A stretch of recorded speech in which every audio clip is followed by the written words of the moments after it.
Hello, welcome back to YouTube channel. അപ്പോൾ നമുക്കിന്നൊരു കാബജി ഉണ്ടാക്കിയല്ല. കാബജി അല്ല നമ്മുടെ ഹൈലൈറ്റ് എന്ന് പറഞ്ഞാൽ നമ്മുടെ മുളകാണ് അതിൻ്റെ കൂടെ കഴിക്കുന്നത്. അപ്പോൾ ഫസ്റ്റ് തന്നെ നമുക്ക് കാബജി എങ്ങനെയാണെന്ന് നോക്കാം. മുമ്പത്തെ വീഡിയോയിൽ ഇട്ടിട്ടുണ്ട്, എന്നാലും ഒന്നുകൂടി നമ്മൾ ഫസ്റ്റ് തന്നെ കടലമാവ് എടുത്തിട്ടുണ്ട്. പിന്നെ മുളക് പൊടി, ഉപ്പും കായപ്പൊടിയും കുറച്ച് വെള്ളം ചേർത്ത് നന്നായിട്ട് മിക്സ് ചെയ്യാം. എന്നിട്ട് നമുക്ക് ഇതിനകത്തോട്ട് കുറച്ച് അരിപ്പൊടിയും കൂടെ ഇട്ട് കൊടുക്കുന്നത്. ഞാൻ പറഞ്ഞിട്ടുണ്ടല്ലോ, അരിപ്പൊടി നല്ല ക്രിസ്പി ആകാൻ വേണ്ടി യൂസ് ചെയ്യുന്നത്. എന്നിട്ട് ഇതാ ഒരു തിക്ക് ബാറ്ററായിട്ട് മാറ്റി നമുക്ക് അവിടെ വെക്കാം. ഇനി ഞാൻ പറഞ്ഞത് നമ്മുടെ മെയിനായിട്ട് നമ്മുടെ മുളക്. അപ്പോൾ ഇതാ ഫസ്റ്റ് തന്നെ മിക്സിയിലെ ജാറിനകത്തോട്ടൊരു വറ്റൽമുളക് ഇട്ട് കൊടുത്തിട്ടുണ്ട്. ഒന്നല്ല, ഒരു 5 ഒക്കെ ഇട്ട് കൊടുത്തിട്ടുണ്ട്. പിന്നെ 2 തക്കാളി, ഒരു മീഡിയം തക്കാളി കേട്ടോ, അത് അരിഞ്ഞത് ഇട്ട് കൊടുത്തിട്ടുണ്ട്.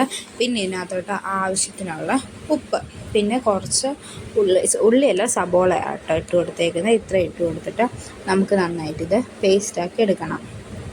അപ്പോൾ ഈ വെട്ടം ഇടയ്ക്ക് കറണ്ട് പോവുകയും വരികയും ചെയ്യുന്നതിൻ്റെയാണ് ഈ വെട്ടം. നമ്മൾ റിംഗ് ലൈറ്റിലാണ്, അപ്പോൾ അത് കറണ്ട് പോവുകയും വരികയും ചെയ്യുന്ന കേട്ടോ. പിന്നെ നമ്മുടെ യൂട്യൂബ് ചാനൽ ആരെങ്കിലും ആദ്യമായിട്ട് കാണുന്നുണ്ടെങ്കിൽ സബ്സ്ക്രൈബ് ചെയ്യാൻ മറക്കല്ലേ. മാക്സിമം സപ്പോർട്ട് ചെയ്യുക, ഷെയർ ചെയ്യുക.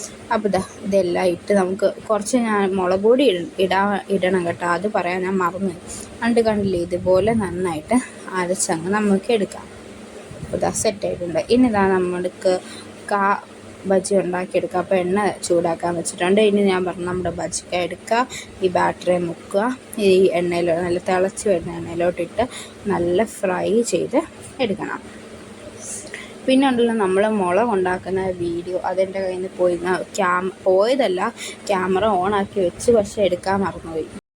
അപ്പോൾ നമ്മൾ ജസ്റ്റ് ഒന്ന് താളിച്ചെടുത്തത് മാത്രമേ ഉള്ളൂ കേട്ടോ. നമ്മൾ എണ്ണ ചൂടാക്കിയിട്ട് അതിനകത്തോട്ടൊരു കുറച്ച് കടുകിട്ട് ഇത് ഒഴിച്ച്, ഈ നമ്മൾ നേരത്തെ തക്കാളിയുടെ അരച്ച് വെച്ചിട്ടില്ലായിരുന്നു, അത് ഒഴിച്ച് പിന്നെ കുറച്ച് കായപ്പൊടി ഇട്ട് അത്രേ ചെയ്തുള്ളൂ. എന്നിട്ട് തീ കുറച്ച് വെച്ചിട്ട് വേണം ചെയ്യാൻ വേണ്ടി. എന്നിട്ട് ജസ്റ്റ് ഒന്ന് തിളയ്ക്കുമ്പോൾ അത് ഓഫ് ചെയ്യുക. അപ്പോൾ നമ്മുടെ മുളക് സെറ്റായി. ഈ ബജ്ജി കൂട്ടി മുളക് കഴിക്കുക, അടിപൊളി കേട്ടോ, ഒരു മസ്റ്റ് ട്രൈ തന്നെയാണ്.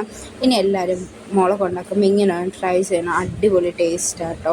അപ്പോൾ ഇന്നത്തേക്ക് ഇത്രയുള്ള. അപ്പോൾ ഓക്കെ, ബൈ.